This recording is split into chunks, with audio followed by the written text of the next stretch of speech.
माघ महात्म्य की ये कथाएं भगवान शिव जी ने सतयुग में खुद पार्वती जी को सुनाई थी। उसके बाद त्रेता युग में महर्षि वशिष्ठ जी ने महाराज दिलीप को सुनाया था और द्वापर युग में भगवान दत्तात्रेय जी ने सहस्रबाहु को ये कथाएं सुनाई थी।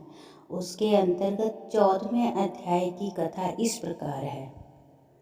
अब तक की कथाएं सुनने के पश्चात सहस्रबाहु ने दत्तात्रेय जी से पूछा, हे भगवान, माघ मास के स्नान में ऐसी कौन सी अद्भुत पुण्य शक्ति है जिसके प्रभाव से विकुंठल को स्वर्ग प्राप्त हो गया है तथा उसका बड़ा भाई भी उसके इसी पुण्य फल को प्राप्त कर उसके साथ ही स्वर्ग गया। कृपा कर माघ स्नान के विधान को सविस्तार मुझे सुनाइए। मुझे इसे सुनने का अतीब कौतूहल हो रहा है। सहस्रबाहु के ये वचन सुनकर भगवान दत्तात्रेय जी ने कहा, हे राजन, जल स्वभाव से ही पवित्र, निर्मल और जीवन शक्तिदायी है। समस्त वेदों ने जल को नारायण स्वरूप माना है।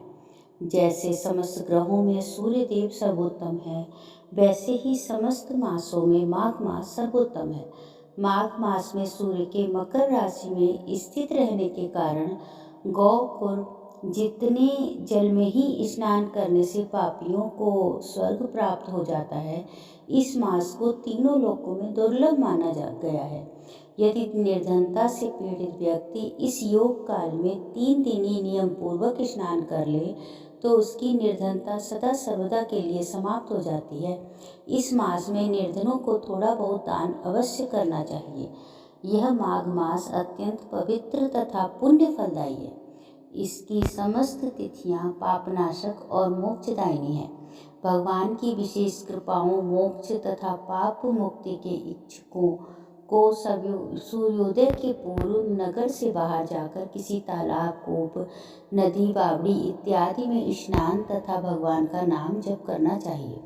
माघ मास के अंत में वेद पाठी ब्राह्मणों को यथाशक्ति दान देना और भोजन कराना चाहिए। एकादशी व्रत के समान उद्यापन करना चाहिए। मकर राशि पर सूर्य के स्थिर रहते समय ओम श्री सूर्य नमः अथवा ओम विष्णवे नमः का जाप तथा प्रार्थना करें।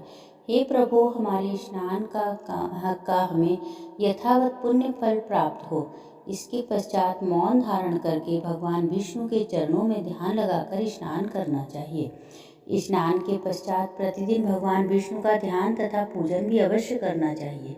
हे राजन, यदि जल से भरे घड़े को रात्रि में कमरे से बाहर रखकर प्रातः उस जल से स्नान किया जाए तो तीर्थ स्थान के समान ही पुण्य फल प्राप्त होता है।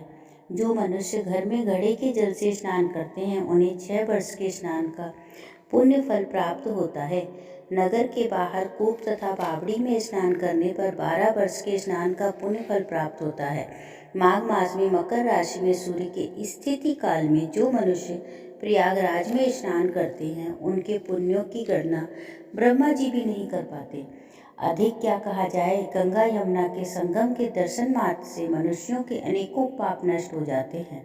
यदि प्रयागराज में स्नान का सौभाग्य प्राप्त हो जाए तो फिर उसके पुण्य फल की गणना धर्मराज भी नहीं कर सकते।